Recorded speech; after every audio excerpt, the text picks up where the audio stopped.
it's Keith. Thanks so much for watching. In the next couple of minutes, I want to share with you a very powerful principle of influence that you can use in your marketing, your business, or even in your personal relationships to help people comply and change their behavior and their decisions where you may not have been successful to do so before. You know, I talked about my son Elliott, who's 5 years old, before in another video, and as I mentioned, he loves to play my iPhone. Now, you know, sometimes in the morning he'll ask if he could play my iPhone, and I'll say no, and then I'll say later, you can play it, you know, and he'll sometimes ask me, is there something I can do to play your iPhone? Can I do my laundry? Can I pick up my room, or, you know, and I'll say later. Well, if you're a parent, you know that you've told your children that, you know, they could do something they wanted to now, later. And what does your child do? What does your child say?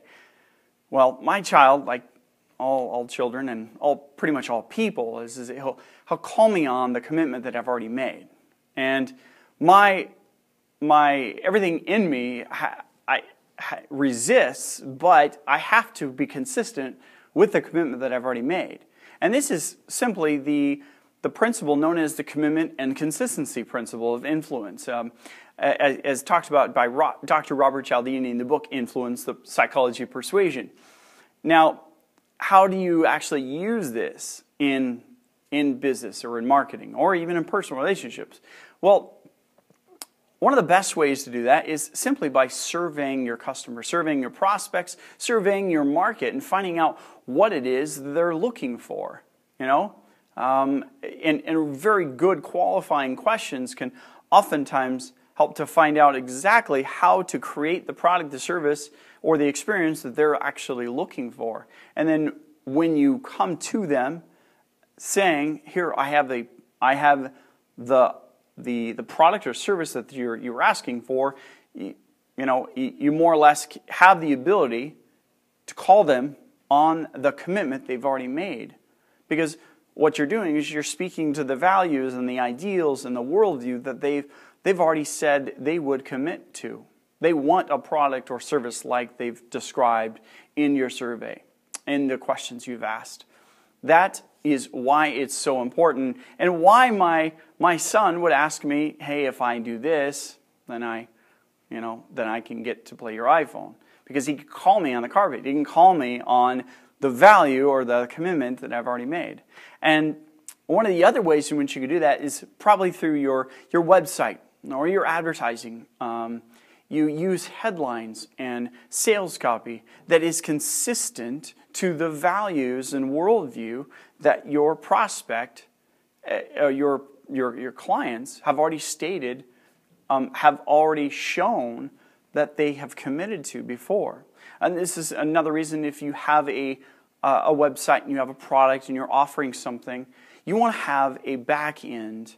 You want to have a more or less what's also known as an upsell. Because if there is a small step that they can take to ultimately get to the large step that they may be resistant to beforehand to take, by making that small step, they're a lot more likely to take that larger step, especially if it's for their good. You're not just selling them a bill of goods. You're not just selling them something they don't need. And so you've got to have that sales copy that really speaks to that, the decisions that they've already made. You know, this is also one of the reasons why, you know, selling to your clients, your customers, those that have already bought from you, it's much easier for you to do business with them again because they've already made that commitment, right? And so also another way to use this influence factor is by presenting them offers that are consistent with the commitments that they've already made. So later on, after they have bought from you, or here's something else, if you've got testimonials from certain clients and customers, those are the people that probably are a lot more likely to make the decision again to do business with you. So using those to, not so much to exploit or but more so to take advantage of the commitment that they have already made, so that you can end up providing even better service, better solution, and a better end result, helping them to achieve and experience the end result that they are ultimately looking for. Because maybe that product or service that they first bought from you didn't actually provide all of the experience or end result that they wanted, and now you've got something even larger, a larger purchase that could do that for them. So that's where that commitment, consistency, influence factor can really help you to get them to make a decision to change their behavior where they were reluctant to before. So if you're using this influence factor, the commitment, consistency in your marketing, I'd love to know how you're doing that. Share with me how you're doing it in the comments section down below. Also, if you're kind of stumped on how to do that, I'd love to talk with you more about that.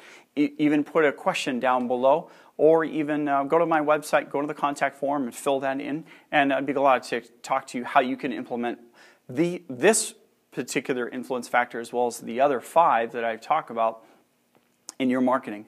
Making all of your business, growing your business more, and all of your marketing even more effective. So again, subscribe to the channel to hear and be reminded of the next video I make on this particular topic. And I look forward to talking with you soon. Thanks so much for watching. Have a great day.